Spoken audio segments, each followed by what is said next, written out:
ഇന്ന് ഉച്ചയായപ്പോൾ തോന്നിയൊരു തോന്നലാണ് നമ്മൾ കക്കയം പോയാലോ എന്നുള്ളത്. നല്ല മഴ ഉണ്ട്, ചാറ്റൽ മഴയാണ് കൂടുതലായിട്ടും. പക്ഷെ നല്ല നല്ല വ്യൂ ആയിരുന്നു കേട്ടോ, നല്ല കോടയൊക്കെ ഉണ്ടായിട്ട്. ഞങ്ങൾ ആദ്യം പോയത് തന്നെ കരിയത്തുംപാറ, അതിൻ്റെ ഒരു വേറൊരു സൈഡാട്ടത്. ശരിക്കും പോയ സ്ഥലം വിചാരിച്ച സ്ഥലത്തല്ലത്, വേറൊരു സ്ഥലമാണ്. പക്ഷേ ഇവിടെ നല്ല രസമുണ്ട്, നല്ല ഭംഗിയുണ്ട് കാണാൻ, നല്ല ചതുപ്പ്. പക്ഷെ അവിടെ നിന്ന് ഇറങ്ങിയിട്ടേ പറഞ്ഞു. പിന്നെ നമ്മൾ കരിയത്തുംപാറ എത്തി ഉണ്ടാവും. അവിടെ ഫുള്ള് ആൾക്കാരാണ്, ഫുള്ള് ഫോട്ടോഷൂട്ടും കാര്യമൊക്കെ ഉണ്ട്. നല്ല വൈബ് ചെയ്യുന്നു കേട്ടോ, അടിപൊളിയാണ്. പ്രകൃതി രമണീയമായിട്ടുള്ള സ്ഥലം തന്നെയാണ്.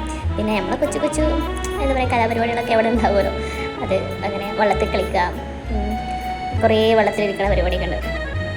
പിന്നെ നല്ല എന്താ പറയുക കാലാവസ്ഥ ആയിരുന്നു ഞങ്ങൾ ആ ചെന്ന സമയത്ത്. അതുകൊണ്ട് തന്നെ അധികം ബോറടിച്ചില്ല, നമുക്ക് ഫ്രീ ആയിട്ട് നടക്കാൻ പറ്റി. പിന്നെ അങ്ങനെ ഇതൊക്കെ ഒരു ഇതാണല്ലോ, അതിൻ്റെ ഒരു ഭാഗമാണല്ലോ നമ്മൾ ചെല്ലുമ്പോൾ. പിന്നെ അധികം നേരം നിന്നില്ല, നമ്മൾ തിരിച്ചു പോകണം. അടുത്ത മഴ വരുമ്പോഴത്തേന് നമുക്ക് വീട് പിടിക്കുക എന്നുള്ള ലക്ഷ്യത്തിൽ പോകണം. പക്ഷേ പോരുന്ന സമയത്തൊക്കെ നല്ല ഭംഗിയാട്ടോ, കോട നല്ല മനോഹരമായിട്ട് ഇങ്ങനെ ഒരു ഭൂമിയിലേക്ക് ഇങ്ങനെ തട്ടി നിൽക്കുന്ന ഒരു ഫീലൊക്കെ ആയിരുന്നു കേട്ടോ, നല്ല ചുരുക്കണ്ട് കാണാം. അപ്പോൾ നമ്മൾ തിരിച്ചു പോന്നു. തിരിച്ചു പോകുന്നപ്പോൾ നമ്മൾ എത്തിയപ്പോൾ രാത്രി ആയിട്ടോ. കുറച്ച് മീനും കുറച്ച് പച്ചക്കറിയൊക്കെ വാങ്ങി അങ്ങനെ നമ്മൾ വീട്ടിലോട്ട് പോന്നു. അപ്പം ഇന്ന് അത്ര ഉള്ള വിശേഷം. അപ്പോൾ അടുത്തൊരു പുതിയ വീഡിയോ ആയിട്ട് വരാം. ബൈ.